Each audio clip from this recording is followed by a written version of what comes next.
આ ભગવાનના પાત્રો બનવાને એ કોઈ નાની વાત નથી. સામાન્ય લગ્ન હોય ને એમાં 2 કરોડ વાપરો, 5 કરોડ વાપરો, ઇવેન્ટ મેનેજમેન્ટ દઈ દો, બધી તૈયારી હોય તો એ નિજાનંદ નો આવે જેટલો આનંદ ભગવાન બનીને લગ્ન કરવાનો હોય ને એ આનંદ તો જેને કર્યા હોય ને એને જ ખબર હોય. આ પાત્ર બનવું એ હેમલ એક વ્યાજ નથી, એ તમારું સિલેક્શન હોય. એમાં આ જેટલા શ્રીનાથજી બન્યા હતા, યમુનાજી, મહાપ્રભુજી, બાલકૃષ્ણ, કાનુડો જે બન્યો હતો, નંદરાય, રામ ભગવાન, આ તમે એમ માનો છો કે તમે કીધું એટલે બનાવો છો અને તમારી ઈચ્છા હતી એટલે? ના, એવું બિલકુલ ન માનતા. તમારી ઈચ્છાથી નહીં, અહીંયા તો ભગવાને ઈચ્છા બની કે આ પાત્ર આજ ભજવશે, આ પાત્રમાં આજ.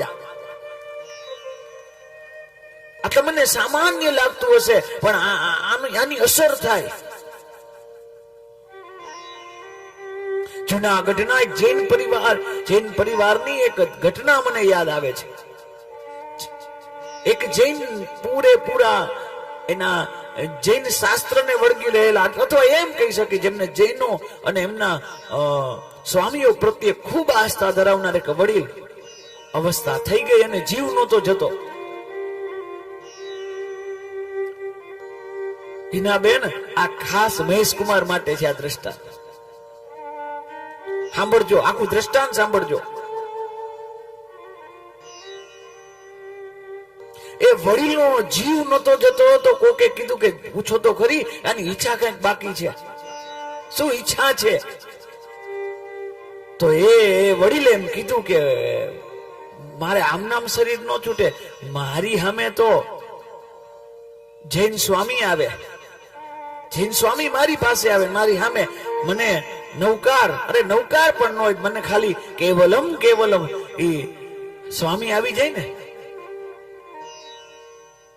તો એ મારો આ દેહ એ ઉદ્ધાર થઈ જાય. પણ બન્યું એવું કે એ 4.5 ચાતુર્માસ હતા એટલે નીકળી ન શકે, વરસાદ પણ એટલો હતો, કઈ રીતે આવી ન શકે ગામની અંદર કોઈ. શું કરું?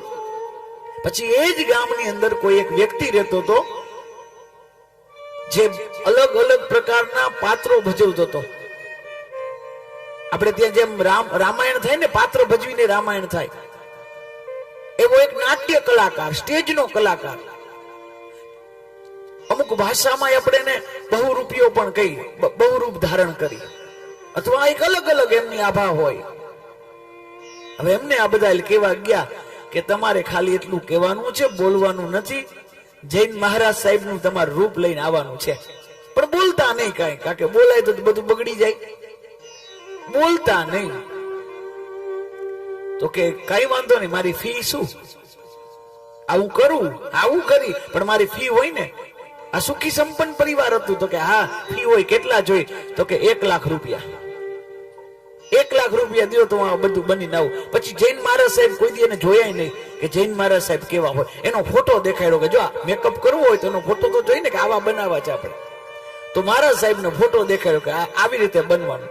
આહા, એ અદ્ભુત વ્યક્તિ, એને એવું જ જૈન મહારાજ સાહેબ નું રૂપ લીધું, જાણે લાગે સાક્ષાત જૈન મહારાજ સાહેબ જ આવ્યા હોય. અને પછી એ બધું નિયમ હતો, બધું કીધું હતું. મરનાર અંતિમ વ્યક્તિની ઈચ્છા પૂરી કરવા માટે ખોટું બોલો તો પાપ નથી, એની ઈચ્છા પૂરી કરવા માટે. અને છોકરાએ કીધું કે મહારાજ સાહેબ આવે છે. કાનમાં વાત ગઈ કે મહારાજ સાહેબ આવે છે. અને જેવા એ મહારાજ સાહેબ આવ્યા, એને જોઈ એક જ સેકન્ડ ની અંદર એનું પાણ પખેડ ઉડી ગયું, એને મુક્તિ મળી ગઈ. વાત એ નથી, આ વાત તમે તાલી પાડો, વાત એ નથી. હવે સાંભળજો, આ વાત બધી પૂરી થઈ ગઈ ને પછી એ બધું એમને તો 4 દિવસે બધી ક્રિયાઓ હોય એ પૂરી થઈ ગઈ. એટલે ઓલા ભાઈને બોલાવ્યો જેને રૂપ દીધું ને, એને 1 લાખ રૂપિયા આપ્યા. હાલે આ તારી મહેનતાણું, તું જે બન્યો હતો કે તાલે 1 લાખ રૂપિયા હાલે. તો ઓલા 1 લાખ રૂપિયાની અંદર 50,000 બીજા દીધા કે આ તમે રાખો. તો કે કેમ?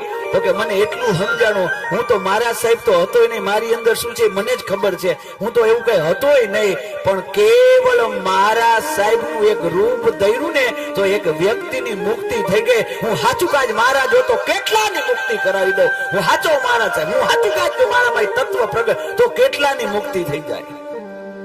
વિચાર કરો, આપણે એક પાત્ર ભજવી તો આપણે બધા પગે લાગવા લાગે. એક પાત્ર ખાલી કેવળ લઈ ભગવાનનું તો લોકો સાષ્ટાંગ પ્રણામ કરવા માંડે. તો એ તત્વ આવે તો તત્વની ગરિમા કેવી હોય. આ ભાગ્યશાળી હોય જે તે ખોરિયામાં પાત્ર ન ભજવાય, એ ભગવાનની કૃપા હોય તો જ થઈ શકે. જેટલા લોકો એ પાત્ર ભજવા છે યાદ રાખજો, એમાં બધામાં ને બધામાં કઈક પ્રભુ તમારા ઉપર રાજી હતો. ઈશ્વર તમારી ઉપર કઈક દ્રષ્ટા, કઈક સિદ્ધાંત, કઈક ઈશારો છે ઈશ્વરનો તમારા ઉપર.